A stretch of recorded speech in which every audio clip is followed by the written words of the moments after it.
சுவாமிநாதன், இறுதியாக 2 கேள்விகள். திராவிட கட்சிகள் கிட்டத்தட்ட 60-70 ஆண்டுகளாக ஆட்சியில் இருந்திருக்காங்க. திமுக அதிகமாக எதிர்க்கட்சி வரிசையிலையும் இருந்திருக்கு. அப்போதும் இந்த நடவடிக்கைகள்லாம் இருந்திருக்கிறது. எந்த ஒரு புள்ளி அப்போதெல்லாம் வேற எந்த அதிகாரத்தை நோக்கியும் நகராத திமுக இப்போ ஒரு 2 மாதங்கள்ல மத்திய அரசோட நெருக்கம் காட்டும் அப்படின்னு எந்த புள்ளியை அடிப்படையாக வச்சு நம்ம பேசிட்டு இருக்கோம் அப்படின்றது ஒண்ணு. ரெண்டாவது, இந்த தேர்தலையே டிடிவி தினகரன் கூட நம்மளுடைய சேனலுக்கு கொடுத்திருந்த நேர்காணல்ல சொல்றாரு, இஸ்லாமிய வாக்குகள் பெரும்பாலும் திமுகவுக்கு தான் போயிருக்கு. தாவேகா சார்பாக நிறுத்தப்பட்ட இஸ்லாமிய வேட்பாளர்கள் கூட வெற்றி பெறல, ஆனா திமுக இருந்து ஜெயிச்சிருக்காங்கல்ல அப்படின்னு ஒரு பார்வையை முன்வைக்கிறாரு. இத்தனை விஷயங்கள்லையும் இஸ்லாமிய வாக்குகள் தங்கள் பக்கம் வந்திருக்கிறது. அதை திமுக அத்தனை எளிதாக இழப்பதற்கு விரும்புமா அப்படின்னு 2. உங்களுடைய இறுதி கருத்து சுருக்கமா சொல்லுங்க.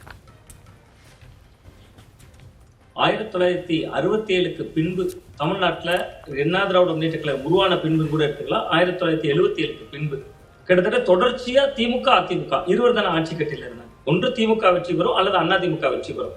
2 பேரையும் வீழ்த்திட்டு ஒரு புதிய சக்தி வந்திருக்கு. அப்ப அந்த இடம் தான், அந்த சந்தேகத்திற்குரிய இடம் எங்க பிறக்குதுன்னா, திமுகவும் ஜெயிக்கல, பழைய எதிரிட்டையும் ஜெயிக்கல, தோக்கல, ஒரு புதிய எதிரி உருவாகி அந்த புதிய எதிரியிடம் தோல்வி அடைந்திருக்காங்க. ஒன்று. இன்னொன்று, எம்ஜிஆர் அவர்கள் அரசியல் வருகைக்கு பின்பு ஒரு நடிகர் என்கிற பிம்பத்துல தான் நம்ம பேசுவோம். அவர் அரசியல்ல நீண்ட நெடிய காலம் அனுபவம் கொண்டவர், திமுகவெல்லாம் இருந்தவர். பட் இருந்தாலும் அவர் என்னைக்கு அரசியல் களத்துக்குள்ள வந்தாரோ அவர் உயிரோடு இருந்தவரை திமுகவால் ஆட்சிக்கு வர முடியாது. அப்ப அந்த கடந்த கால கணக்கில் அவர்களுக்கு இருக்கு. இன்னொன்று, விஜய் அவர்களுக்கு சோசியல் மீடியால யங்ஸ்டர்ஸ் கிட்ட இருக்கக்கூடிய ஒரு மோகம், இது எல்லாத்தையும் வைத்துக்கொண்டு இன்னொரு பக்கம் வழக்கு நடவடிக்கைகள் அழுத்தம் கொடுக்குறாங்க. அப்ப நடிகர்ங்கிற ஒரு பிம்பம் இருக்கு. மக்கள் அவரை பெருவாரியா நம்பியிருக்காங்க. எம்ஜிஆர் அவர்களுக்கு கூட கூட்டணி தேவைப்பட்டிருக்கிறது. இவர் கூட்டணியே இல்லாமல் ஒரு 35% வாக்குகளை பெற்றிருக்கிறதா, மக்களிடம் 35% மக்களிடம் நம்பிக்கையை பெற்றிருக்கிறார். நம்ம இன்னொரு கோணம் பார்க்கலாம், 65% மக்கள் வெளியில இருக்காங்க. அந்த வெளியில இருக்கிற மக்கள் ஒன்றிணைந்து இருக்காங்களான்னா அதுவும் இல்லையே. அவங்க திமுகவா, அண்ணா திமுகவா, பாஜகவா பல கூறுகளா பிரிஞ்சுதானே இருக்காங்க. அவ பெருவாரியா 35% இருக்காங்க. அப்ப இதை வீழ்த்தணும்னா தான் வலிமையாகவே இருந்து கொண்டே இருக்கணும். அந்த வலிமையான இடத்துல தான் இருக்கணும்னா சில நகர்வுகளை, கடினமான முடிவுகளை சில நேரத்தில் எடுத்துதான் ஆகணும். அதனால அவர்கள் பாஜகவிடம் நெருக்கம் காட்டலாம். ஏன்னா புதிய எதிரி விஜய் யூகத்திற்கெல்லாம் அப்பாற்பட்ட எதிரியாக இருக்கிறார். பெரிய சித்தாந்தம். ஆமா ஆமா ஆமா ஆமா நீங்க சொன்ன மாதிரி அந்த அன்டெஸ்டட் தேர்தலுக்கு முன்பு சொல்லப்பட்டவர் தான் ஒரு எந்த அளவுக்கானவர் அப்படிங்கிற தேர்தல் முடிவுகளை காட்டிட்டாரு. அதனால அதனுடைய விளைவும் ஒன்றாக இருக்கலாம்.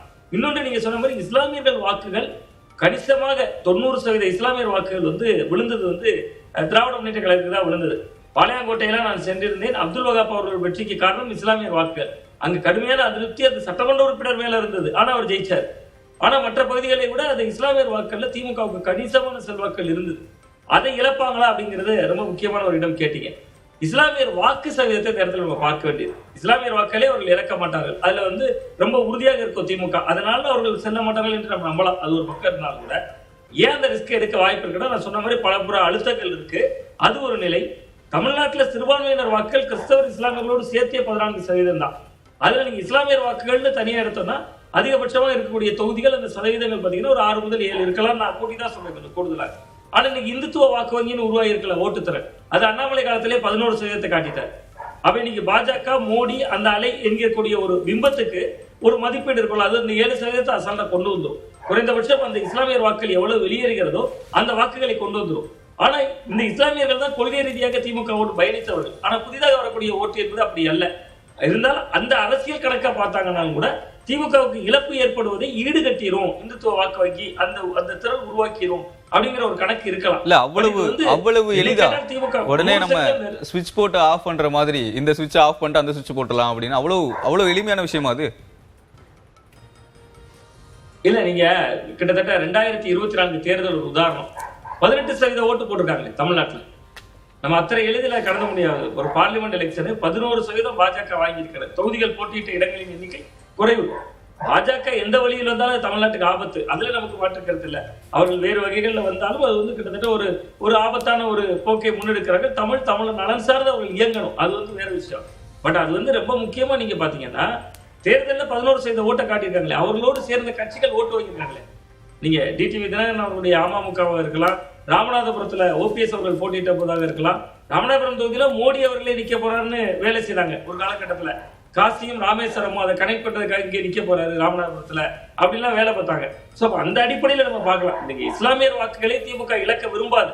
பட் அது அப்படியே அவர்கள் பாஜகவை நோக்கி நகர்ந்தாலோ அல்லது அந்த நிலைப்பாட்டை எடுத்தாலோ வாக்கரசியல் அடிப்படையில் சேதத்தைப்படுத்தாது.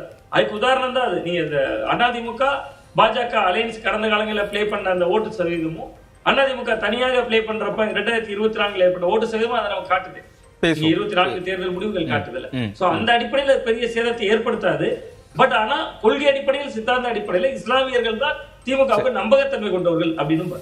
ஓகே பிரியன் சார், இப்போ நம்ம இங்க டிஎம்கேவோட ஓட் பேஸை வச்சு நம்ம பிஜேபி கூட கூட்டணி போனா என்ன சிக்கல் அப்படின்றத பேசும்போது பாஜகவும் அதை யோசிப்பாங்கல்ல. இப்போ வட மாநிலங்கள்ல கடவுள் மறுப்பு பேசுற தலைவர்களை கொள்கை தலைவர்களாக வச்சிருக்கிற கட்சி கூட பாஜக கூட்டணி வச்சிருச்சு அப்படின்னு எதிர்கட்சிகள் பிரச்சாரத்தை முன்னெடுக்கும் போது காங்கிரஸே பண்ணுவாங்க. அதை எப்படி சமாளிப்பாங்க? பாஜகவுக்கும் இழப்புகள் இருக்கு. இதெல்லாம் யோசிக்காம தான் டிஎம்கேவை தங்கள் பக்கம் நகர்த்துவதற்கு அனுமதிப்பாங்களா அப்படின்னு ஒரு கேள்வி இருக்குல்ல.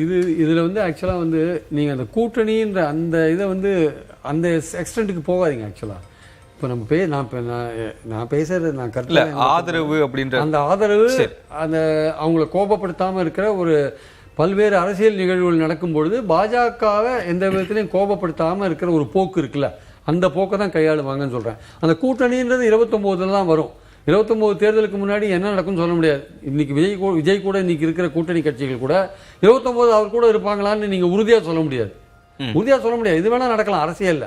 அப்ப அந்த வட்டம் திரும்பி அந்த புள்ளி மறுபடியும் சேர்றதுக்கான வாய்ப்புகள் கூட இருக்கலாம். அதனால 29 தேர்தல் அதை தனியா டீல் பண்ணிக்கோங்க. 29 தேர்தலுக்கு முன்னாடி வரையும் ஒரு 3 மாசம் முன்னாடி வரையும் இந்த பாலிடிக்ஸ் எப்படி எடுத்துன்னு போறதுன்றது திமுகவுக்கு ஒரு முக்கியமான விஷயம் இருக்கு.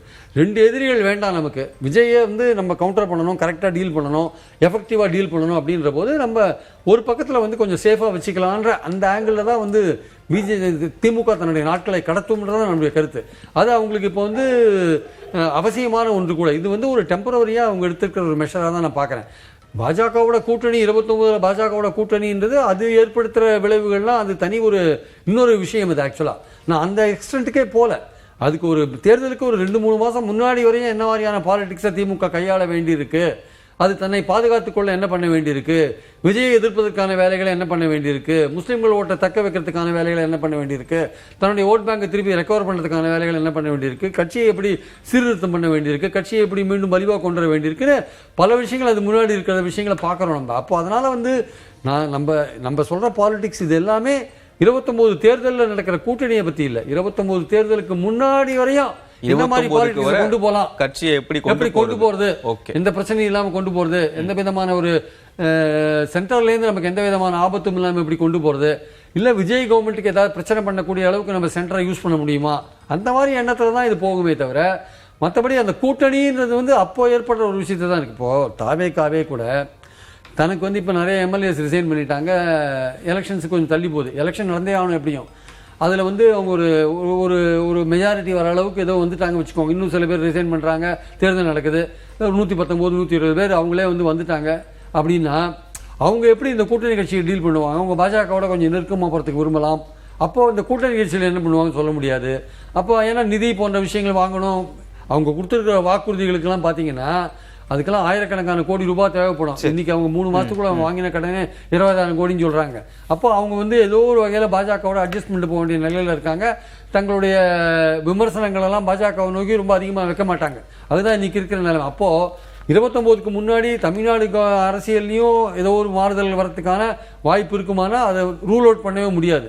அதனால அந்த லெவல் வரையும் இந்த திமுக தன்னுடைய பாஜக பாலிடிக்ஸை திமுக சேஃபா நடத்தி போறதுக்கான ஒரு முயற்சியில இறங்குவாங்கன்றதான் நம்மளுடைய பாயிண்ட். இருவரும் விரிவான பார்வையை முன் வச்சிங்க. விருந்தினர்கள் இணைவருக்கும் நன்றி. தேங்க்யூ.